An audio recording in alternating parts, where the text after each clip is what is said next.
All right, my lovelies, welcome back to Bird's Eye View, the podcast where this Essex bird takes you high enough to see the big picture, but low enough to spot all the juicy worms underneath.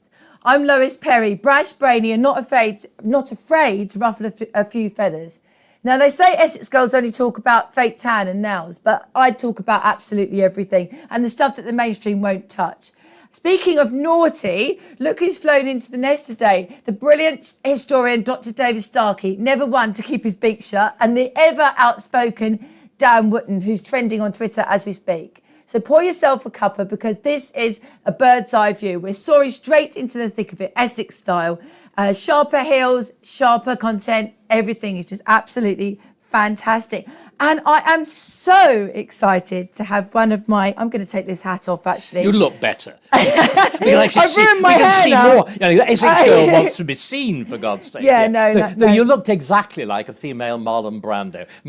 Make of that what you wish. Well, I think there's no bigger compliment, actually. You should have ridden in on a motorbike with that at the back. Yeah. Was he in Cat on a Hot Tin Roof? Yeah, he was absolutely gorgeous in that.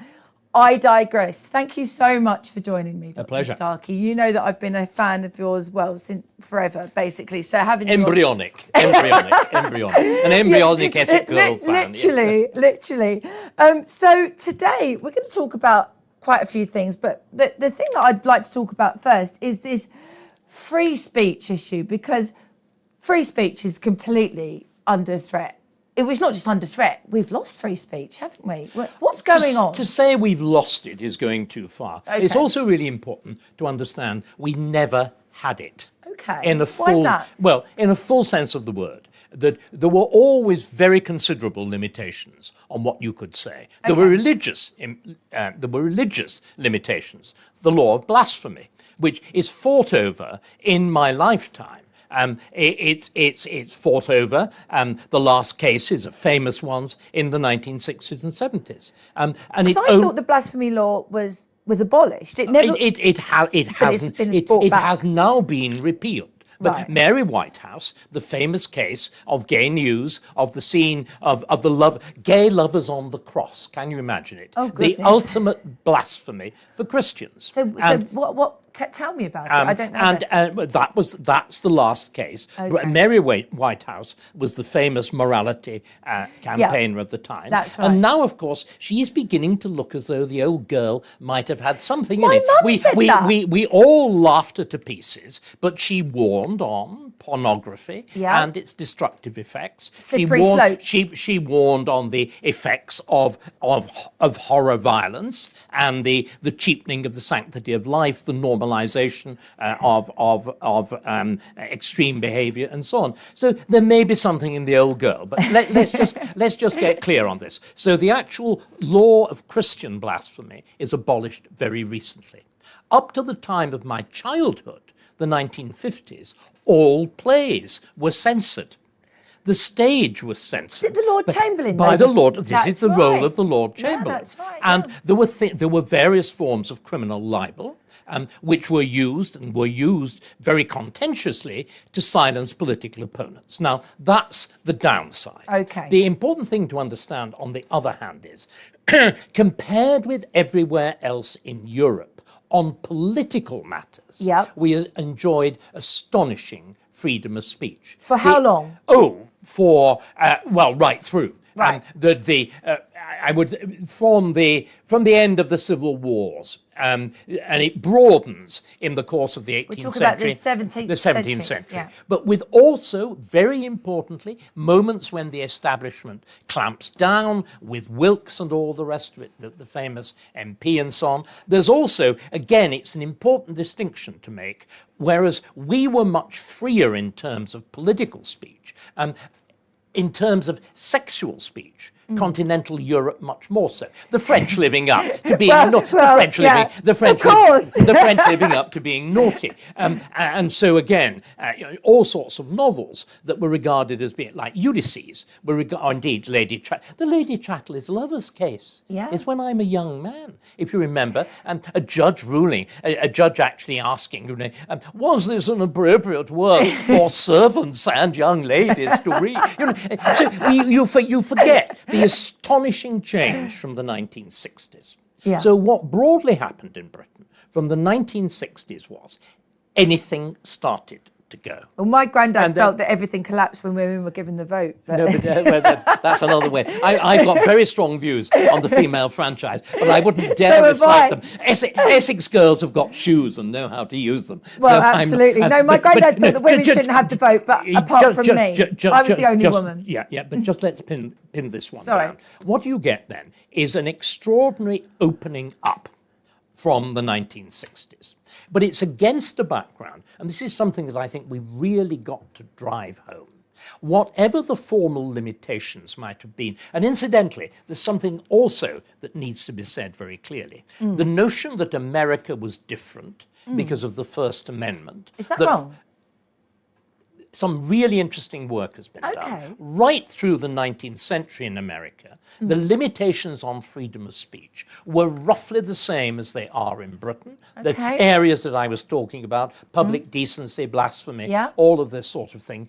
And it only really changes in America in the 1950s and the early 1960s with a group of very activist judges in the Supreme Court who interpret the First Amendment to mean what is now being talked about by Trump, being talked about particularly by J.D. Vance as free speech absolutism. Because for Elvis, for example, they would only show him from the waist up. Correct. I'm not having seen the effect that a video had on my 13-year-old when my daughter was 13. I'm not surprised. You see, that's a she was fizzing. That's a question of decency. That's a question of decency. Yeah, absolutely. And America, America had a very puritanical element. Yeah, the religious stuff. The whole Puritanism of New England, the moralism, a far more church-going society than even England was in the 1950s. Yeah. But anyway, returning to England, from the 1960s onwards, we experienced the laughing out of court, literally,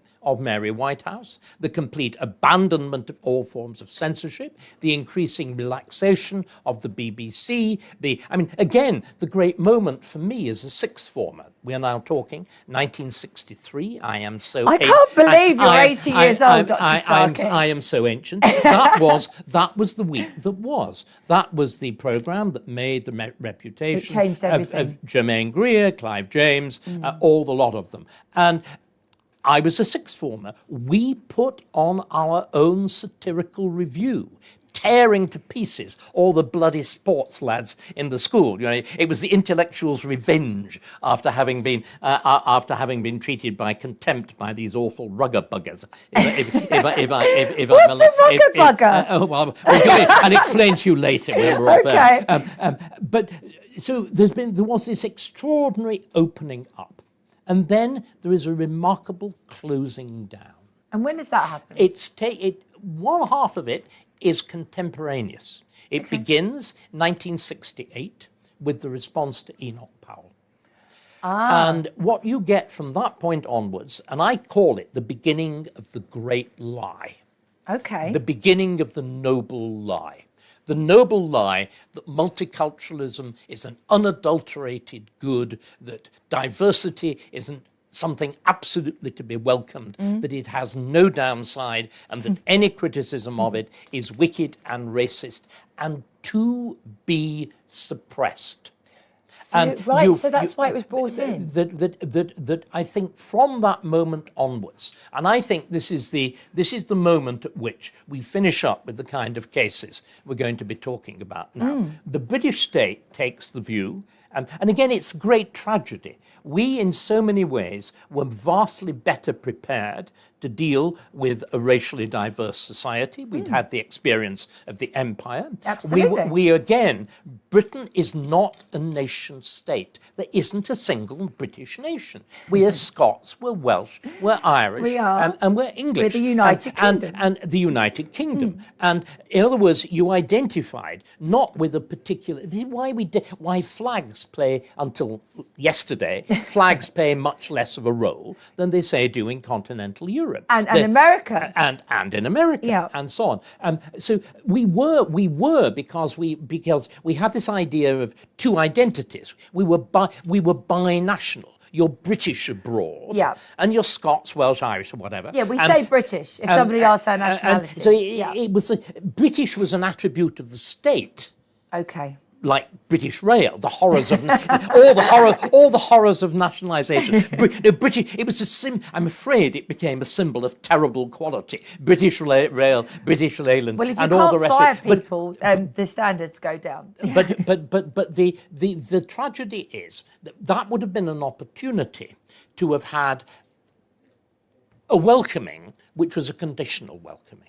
Okay. In which you was told, which was exactly the way in which it worked between England, Scotland, Ireland and Wales, we had a single set of dominant political and cultural values, which are essentially English.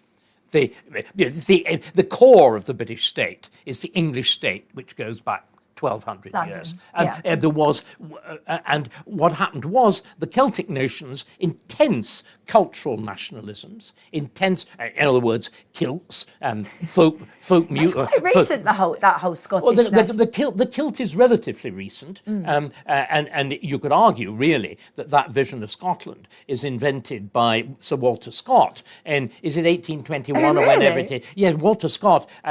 Scott is actually known as Scott Watery, invented invented for the visit of King George IV to Edinburgh, which is the moment at which Scottish cultural nationalism is endorsed by the monarchy. But we take a different view. Yeah. We take a view that no, we won't have this recognition of difference. What we will do instead is we will suppress dissent. I think it flows from that point forward. No, what I think is also very important in all these cases, we're going to be talking about. Should I just give the viewers a little bit of context? So, talking about suppressing the wrong views.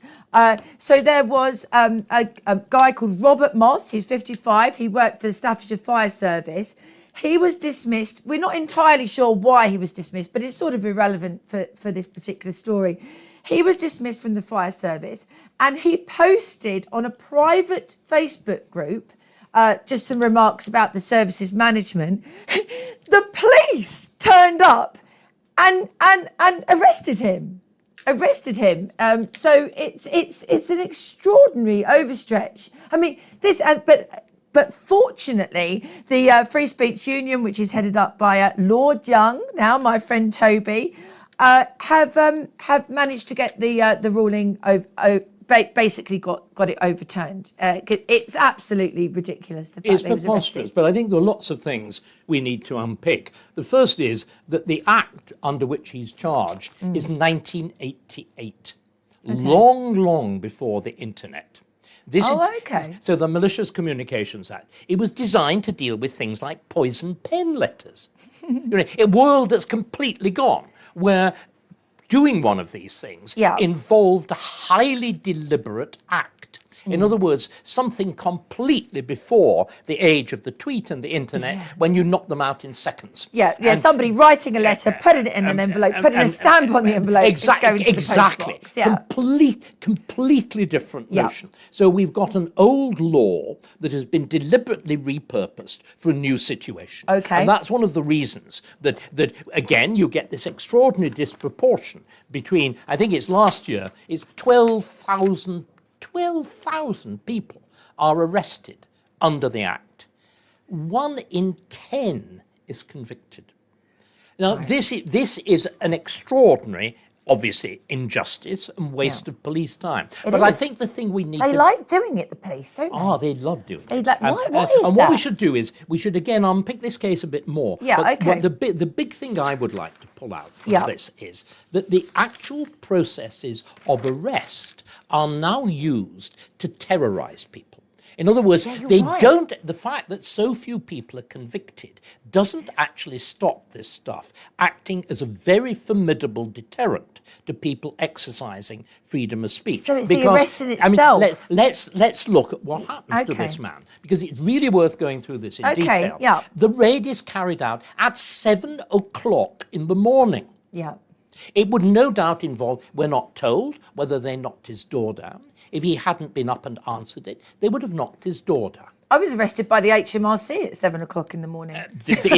So this is the punitive use of powers of arrest. Yeah. Then you go on and you look at what else they do. They seize his phones, his iPad, and his computer. So in other words, private. you confiscate property. And nowadays, if you confiscate somebody's phone, It's his everything. iPad, it is your identity. It's got your banking on it. got It's everything. It's got In all other the words- naughty things you may have watched online. It's That's got right. everything. It is, in a sense, most of us live our lives online. Yeah, this we is, do, yeah. This is deliberately seizing somebody's life without any legal process whatever. No. They are doing this without, I think, somebody may ring in and tell me I'm wrong, I think they're doing this without warrant.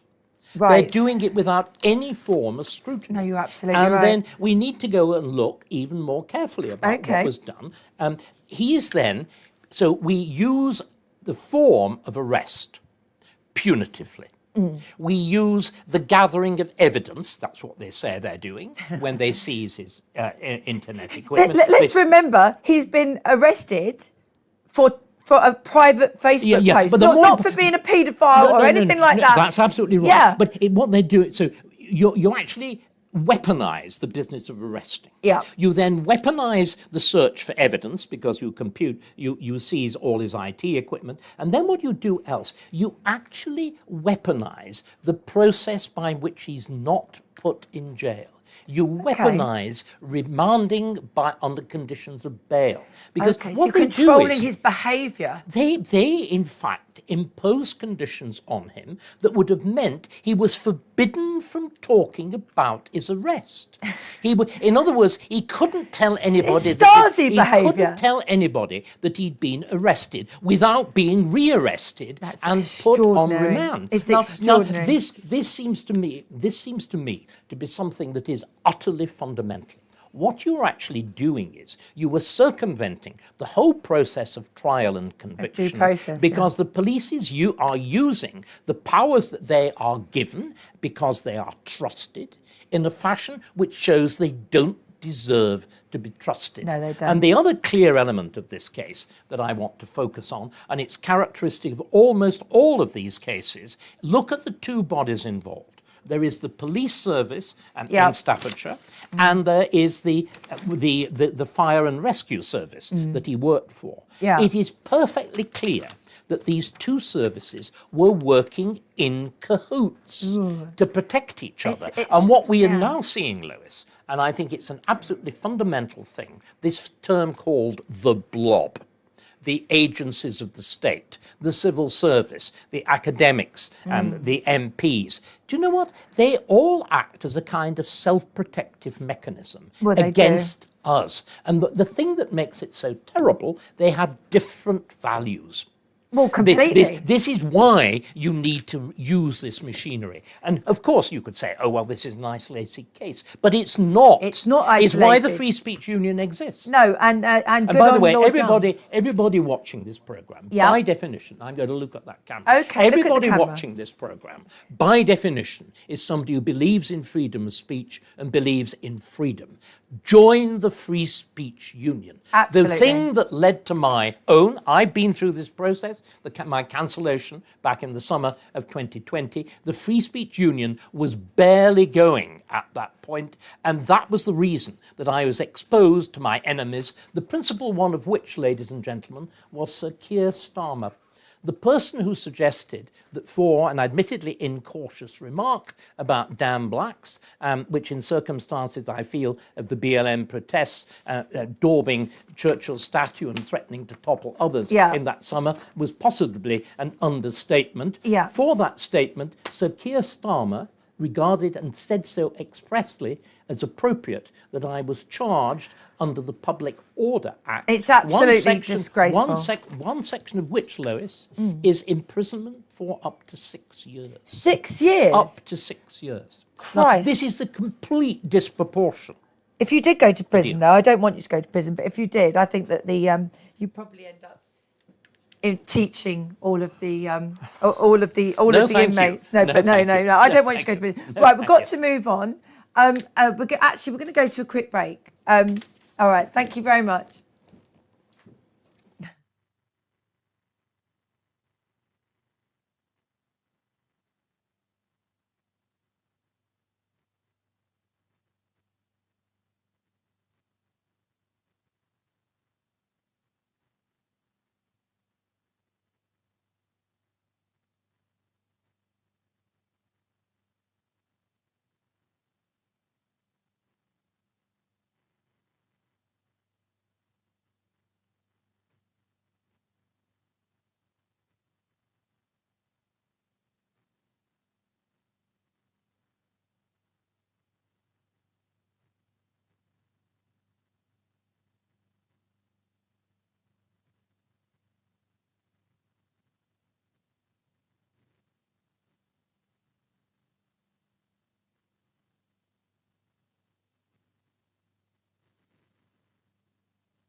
Hi, welcome back. I'm here with Dr. David Starkey, CBE, and Just. we'll, They tried to take it away. yeah, did they? Oh, L4. Right, so what I'd like to talk about, the news this week. So we've got President Donald Trump and Zelensky met at the White House alongside European leaders, including the UK Prime Minister Keir Starmer. God, Who was missing from all the photographs. It's so embarrassing, isn't it? Do you find it embarrassing when you see... Oh, well, I mean, the embarrassment is limitless, isn't it? I mean, the worst thing is David Lammy sitting in the chair of Palmerston.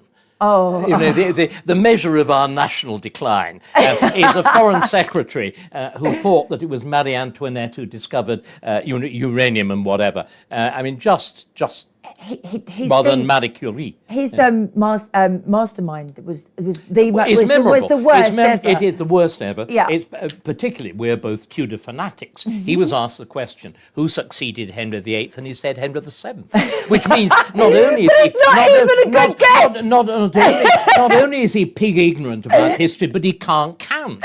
So it means we've got both a foreign secretary and a chancellor of the exchequer who can't count. Anyway, we're supposed to be talking about the Ukraine. We digress, but any excuse to go into Tudor history, I absolutely love. Well, you see, Donald Trump is a modern Henry VIII. The key thing to understand about Donald Trump is he understands monarchy. He understands the idea of command. He understands the idea of doing something like this, signing a piece of paper, big, bold signature like that, holding it up to a camera. You said it's almost like an emperor. It's like a king.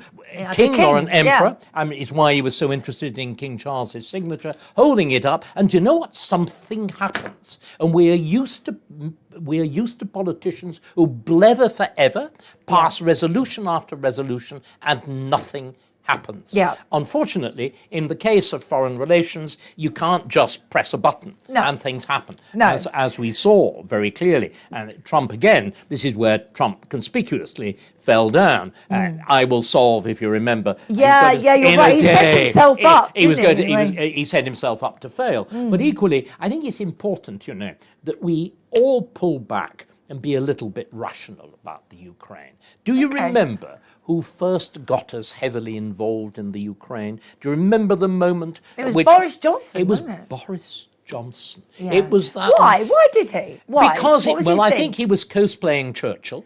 It was his Churchillian moment. Okay. It enabled him to strut. Which Boris, like most politicians, I mean, even he pounced on me once. He invited me for lunch. I really don't want to.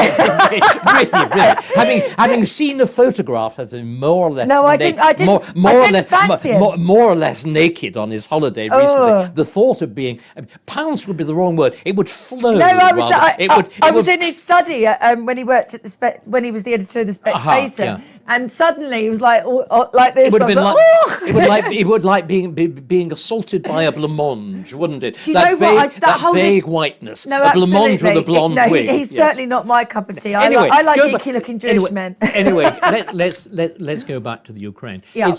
But it's a telling thing that it's Boris who launches this European idea that this is a war to defend Europe and a war to defend European values. Yeah. And this is a completely mad idea. What's going on in Europe and what's going on in the Ukraine is something completely different. It's a war, there's this wonderful new word, ethnogenesis. It's a war of the birth of a nation which may or may not survive. That's the Ukraine. Well, we're going to bring Dan Wootton in now.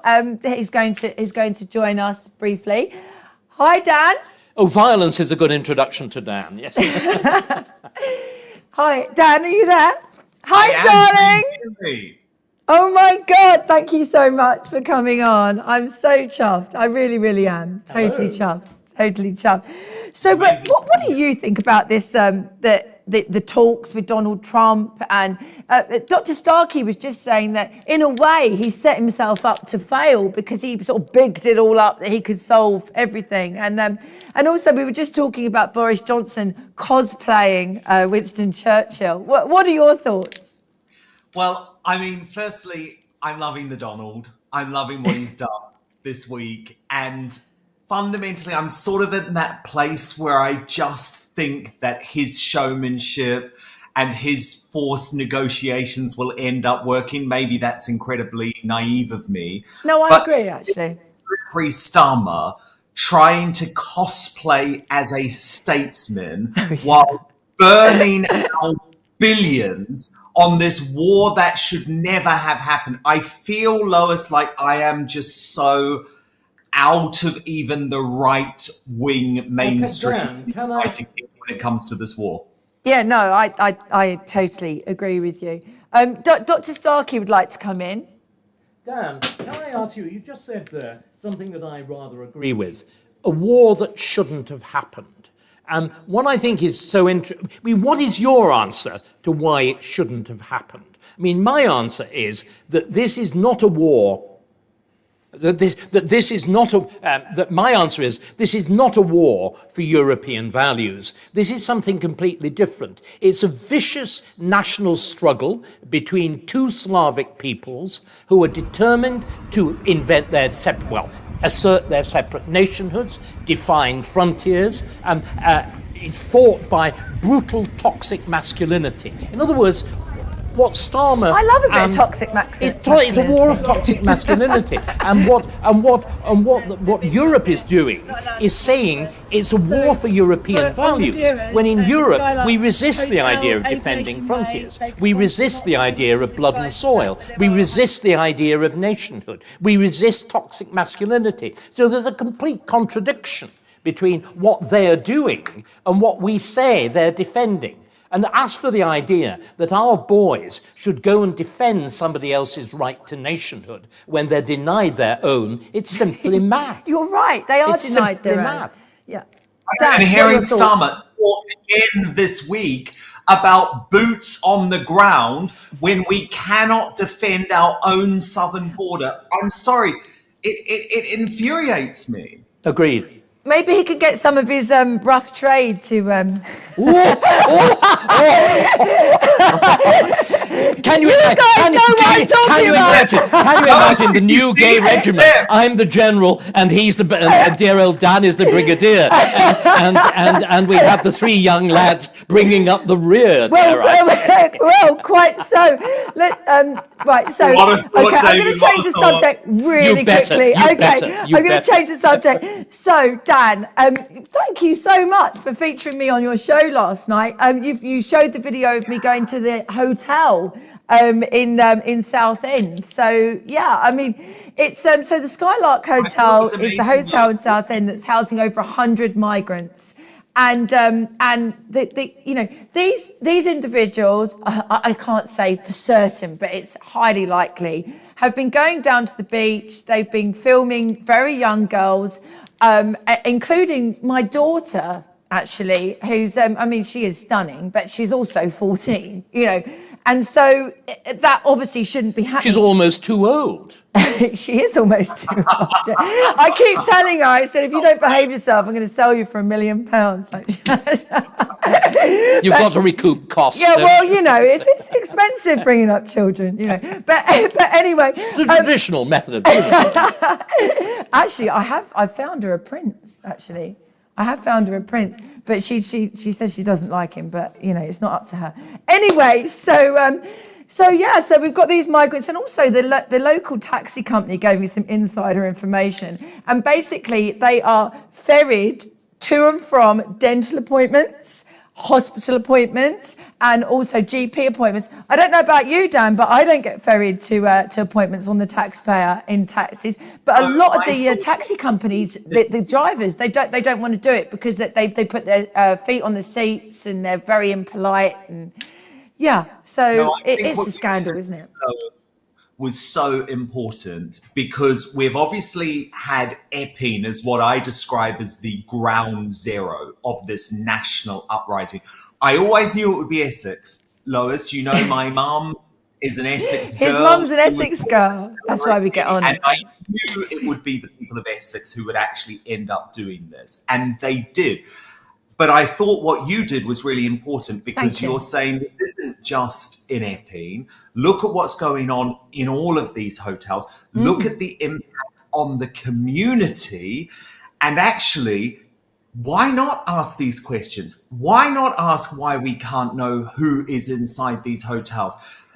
At the end of the day, this is a people's uprising. It It is. has been peaceful, but I think something really important has happened over the past 4 weeks, Lois. And you're going to say, well, of course you're going to say this, Dan, because you're no longer in the mainstream media.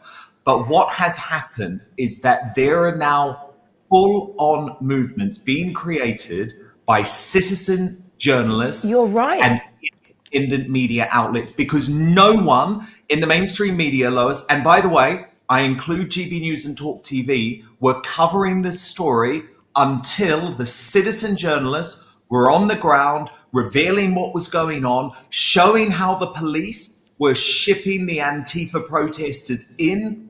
And all of a sudden, this story, after the High Court ruling yesterday, was almost legitimized. Finally, the British Bashing Corporation, Woke ITV, Sly News, after a summer of ignoring this story, studiously ignoring it, they would do anything not to run with the story, Lois.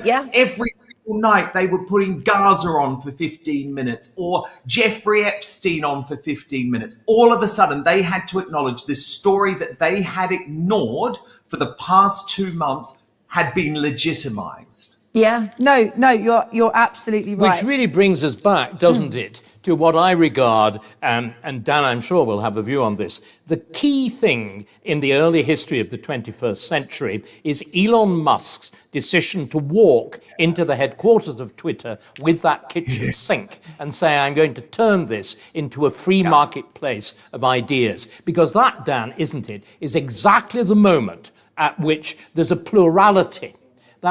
Because up to that point, we forget, social media was essentially the medium for oppression. The reason that it can be used like this, the reason that dissent can be expressed, is Musk.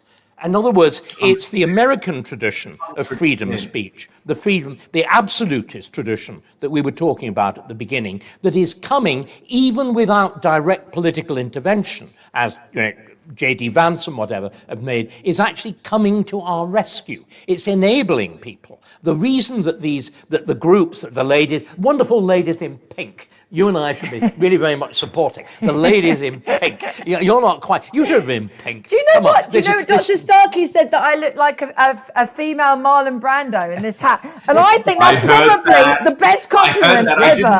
Can you imagine a high-powered motorbike? It would have been wonderful. But it is the fact that Musk liberated social media. He did. And you, Dan, and I, we owe the fact that we survived our cancellations to that. 100%. And David, 100%. It's totally changed all the other social media platforms. So the only reason that we can do what we're doing now, I mean, I love your YouTube channel, David, but to be honest, we probably would have been demonetized or banned from even YouTube. Totally. And isn't it wonderful? Isn't it wonderful? They've just sacked Nick Clegg. They've just sacked Nick Clegg from Meta. Yes. I learned he was being paid $50 million a year. Oh. Nick Clegg? Nick, useless Lib Dem, even worse than Ed David Clegg. Can I just make the point? It says on the screen, migrant hotels in Southport. That should say Southend. So someone's going to get Come on, get it right. Southend. Come on. It's Southend. It's Southend. Having to teach you, you're forgetting your roots. I know. Well, actually, and this might sound like an oxymoron or a contradiction in You terms, won't be let back. But I'm actually considered posh in Essex. I'm sure. An educated Essex girl. Who would have thunk it? So thank you so much, Dan, for coming on. You've been an absolute superstar. I can say it now, my superstar panel. I can copy you, don't mind. You two have to come back to my superstar panel soon. Okay? We'd love to, wouldn't we, Dr. Starkey? Of course. We would. Yeah, we're we're the dynamic duo. So anyway, thank you so much, Dan. So much. Love the show. Okay. Bye-bye. And I'm gonna sort that dinner out with the big man. Okay? I'm gonna do it. Okay. Bye. Thank you. Dan Whitten. He's always been so lovely to me. obviously we don't agree on some things. No. He says some But then fruity things about... We shouldn't agree on everything. No. There is this terrible notion that if you've a tiny error of disagreement with somebody, you've got to hate them, you've got to use foul language about absolutely. them. This is preposterous. Again, it's one of the most terrible changes. It's actually a very female thing, and it's terrible changes in my lifetime. I mean, we're talking about 80.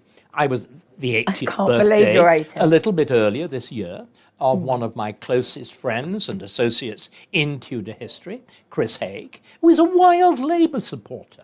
And I had to sit there for his birthday listening to tell us all how wonderful Harold Wilson was. I smiled. I applauded because that was Chris, and he has to put up with me saying the exact opposite, and he does, and he smiles and he applauds, and that's proper friendship. Is he involved with Hever Castle as well? No. He's now in exile in Australia. But he was the great expert on the early history of the Reformation. Oh, really? The Reformation in Lancashire and so on. Really, very, very serious, very impressive scholar, very distinguished academic career at Oxford. But I just cite it, not to boast or anything, but just to give an illustration that people diametrically opposed politically can still enjoy friendship. And we've got to go back to that. If you can only have a politics of debate if you actually respect the other side. And it's the great problem with the left, because it thinks it monopolizes virtue. Yes, that's so right. it attributes evil to disagreement. And I am not especially sensitive about language or anything else, as I've demonstrated earlier in this programme. But you look at the language that the left, and particularly... But they're supposed to be the nice people. Particularly the women on the left. Oh, I know. It's foul. I don't get on with many women. It's foul, it's vile. Yeah, they are, And it's contemptuous and it's dismissive. And we cannot have a civilized democratic society if we continue going down they're not so much rabbit holes, they're actually trenches. It's become a kind, politics has become... Entrenched, literally. Literally entrenched. It's become a trenched warfare. In this segment of the show, I'd like to talk about you. Which is my second favourite topic, actually, after myself. Me? Let's talk about you, Dr. Starkey. I'm called David, for God's sake. I know, but Okay. I've been reading and watching you since I was half my life. So you have to keep on reminding me to say David. Yeah, it feels weird. It's like suddenly calling my mum Sue. Anyway. I will. Well, that's a modern thing to do, isn't it? It's very disrespectful, that actually. Yeah. But I will get used to it eventually. So, how did you get into television? Oh, haven't I told you the story? It's a very good one. 1977. That tells you how ancient I am. It was 4 years before I was born. And there was a young man called Charles Kitchen. Okay. Who was one of my students at Cambridge. And Okay. he was supposed to join the RAF. And you knew he was going to join the RAF because he wore what was called a Pratt rag.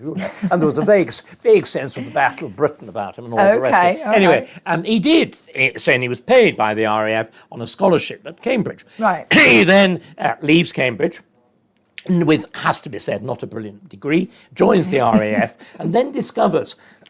forgive me, obviously Charles, he's now dead, alas, his ghost is haunting my throat.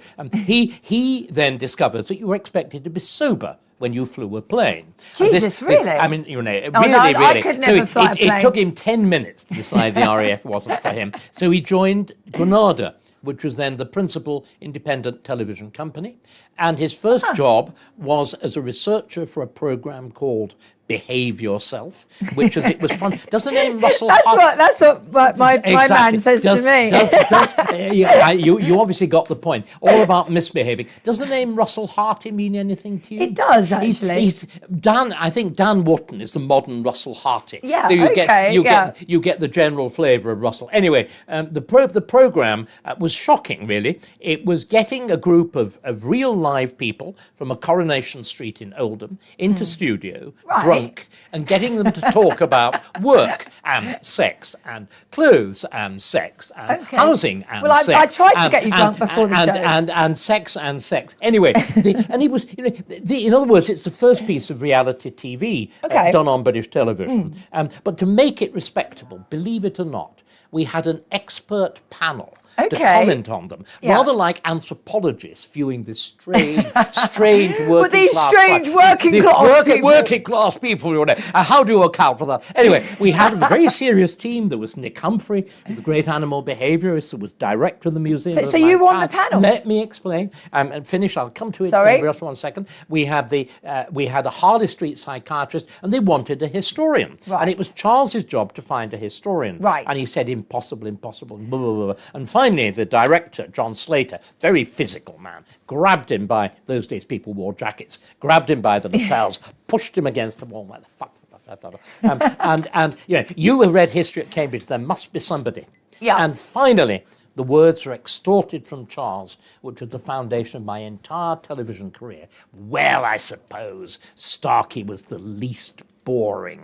So, and with that accolade of being the least boring The least historian, boring the least boring historian. historian in Cambridge, I was propelled into television. And Wow. from that, So that was which in 1977. was an extraordinary program. And then the next one that really made my name was the, forgive me, the trial of Richard III. Okay. When I was paired with this extraordinary evil QC who was representing... Evil? That's a strong word. Well, he was, well, you know, playing evil. Oh, Richard, right. Richard Ducan, who looked... That sounds like an evil name. They stooped, this great beaked nose, the gown like that. And Nancy Banks Smith in The Guardian, because The Guardian was worth reading then. Very, very... This is a the very long time ago. Nancy Banks Smith described it like something out of the Jungle Book with Ducan as the rattlesnake and me as a little mongoose, Ricky Tikki Are Tavi. you a mongoose? I was a mongoose. And you know what all my friends said, Lois? They said, well, you remember, a mongoose is just a rat with attitude.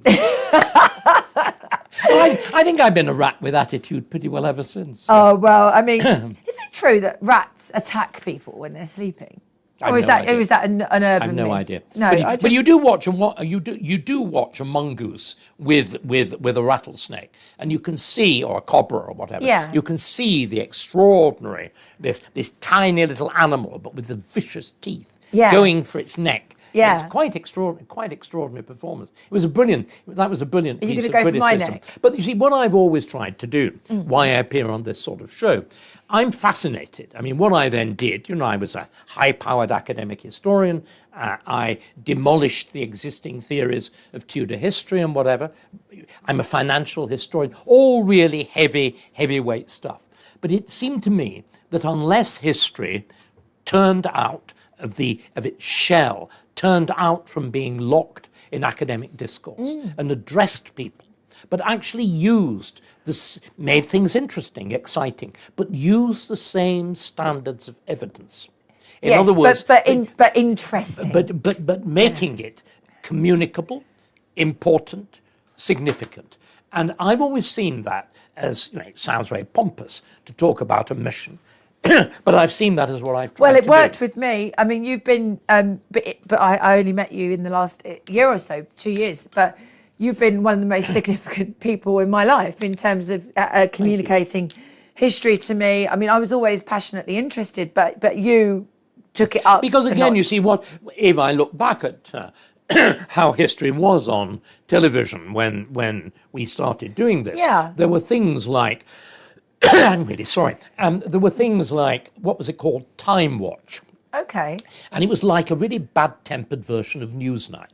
You got 4 historians, all of whom hated each other. Yeah. Because my alas now dead friend, another interesting lad, South London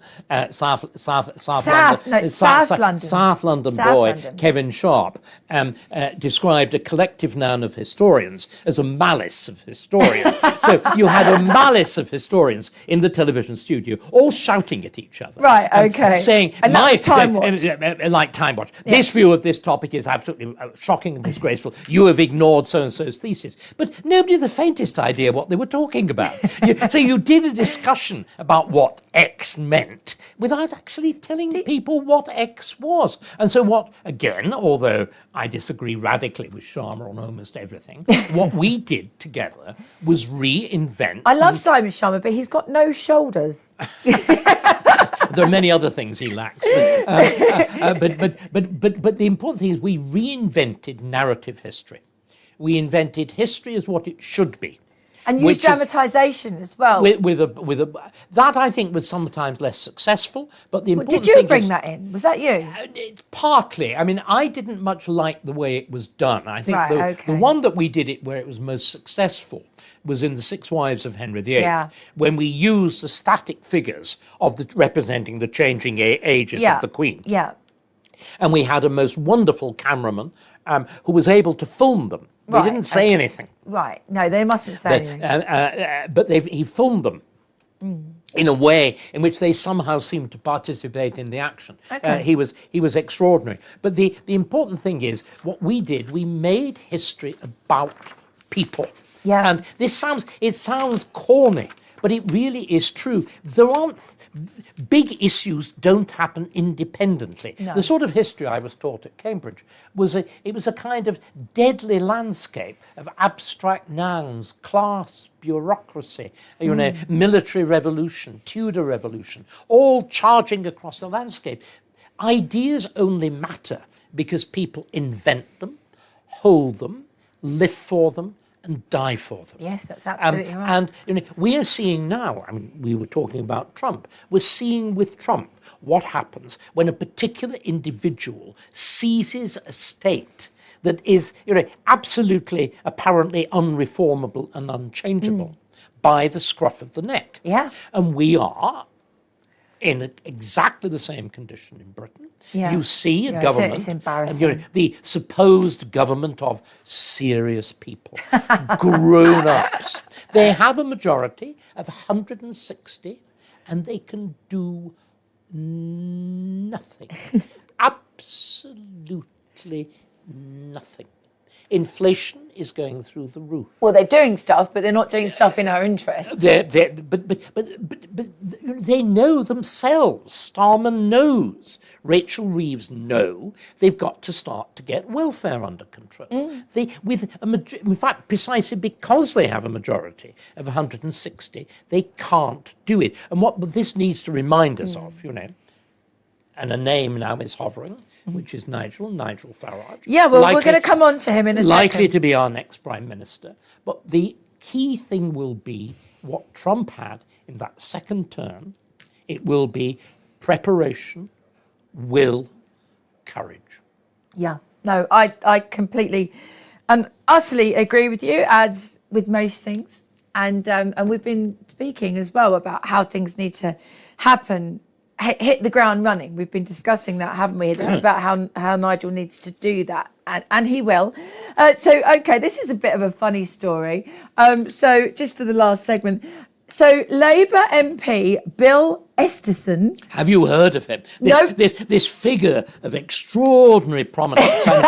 one of these 300 and odd figures, who dominate our news headlines, who fill our imagination. I'm sure you dream of him when you go to sleep. Well, I do, yeah. I mean, I wake up in a puddle. Please. No, not dreaming about him. Anyway, so the Labour MP chairs the Energy Security and Net Zero Select Committee. This shows you, as you say, how desperate they are, to get any kind of fame whatsoever. And obviously, it's quite interesting. I didn't talk about this with Dan. Maybe I should have done. And I know you're mates with Rupert Lowe and all of that, but no one would know who they were if it wasn't for Nigel, would they? No. Come on. They wouldn't, would they? We're supposed to be talking about Bill. Okay, all right, okay. But you're going to have enough hard work explaining who Bill Esterton is and making us actually believe that somebody as silly as this can possibly be real. Well, like Habib and Lowe, this guy is famous because of Nigel. He chairs the Energy Security and Net Zero Select Committee. So this guy that we've never heard of has probably has a huge amount of power. He said that Nigel Farage's net zero stance, as in it's load of, we need to abolish all the net zero stuff. That's because of me, actually. I got him to do that.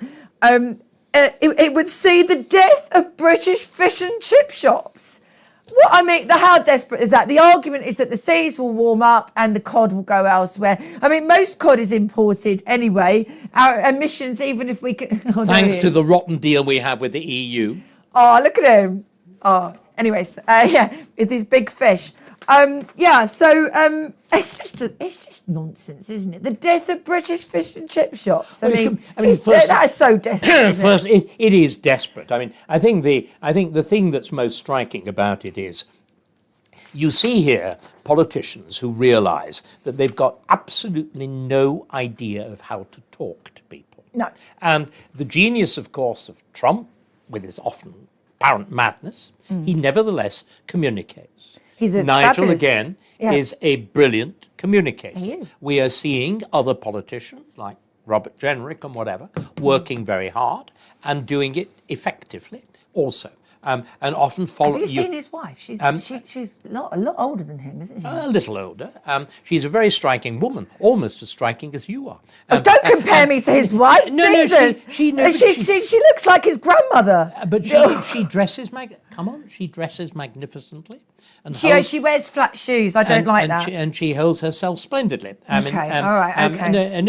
No. She knows what she's doing with clothes, and she's got the money to do it, like you. So it's done stylishly. But I'm just very well looked after. But we're diverting. Sorry. What is clear here? Talking about fish and chips and trying to tie this idiot idea of climate change, which, by the way, is finally the responsibility of the Conservative Party. Yes, it the is. woman who enacts is Theresa May in 2015, who legislates for net zero by 2050, which is the reason the courts intervene to stop drilling and to North Sea drilling and on-land fracking and so on. But all of this, of course, is up there. It's abstract. And what you can see people like Esterton doing is, by talking about fish and chips, they're trying somehow to communicate these silly ideas with the general public. But of course, they're failing. There's a degree of crassness, of silliness about it. Yeah. And I don't know whether they don't have a clue, do they? They've not a clue. No. I mean, there's at the moment this extraordinary business. Downing Street is recruiting at enormous costs people to film and do online stuff on Keir Starmer. And do you know what the brief is? Summon your wits together. Hero takes. Takes. We've got to show Starmer in a hero. Can you imagine Starmer in a? Can you imagine taking that dredge of language? I mean, Starmer and the English language is, like the famous business of a monkey typing Shakespeare. Except if Starmer were typing Shakespeare, he would never actually do it. The monkey might by the pure process of time. The minky. But the idea. The madness that somebody of this terminal tedium can be made exciting. But you see, I fundamentally blame the whole world of Alistair Campbell. This idea that you can actually put lipstick on a pig. It's still a pig. Yeah. And this is the problem. This ludicrous overemphasis and vast expenditure on government comms, on the whole language of optics. What does it look like? He just looks like a wimp, rather than dealing with actual policy. No, you're absolutely right. And I think, again, it's something that's going to be tremendously important in what we both hope is going to be a radically different kind of government from 2029 at the very furthest, in which will be a government that actually dares to speak frankly to people and deliberately uses a language which people can understand. Yeah, as I try to do with my TV. Well, you don't try to do it. You've amazing, you're a legend, absolute legend. I'm absolutely delighted to have you on the show. So, will you come back? Of course, providing I get my champagne.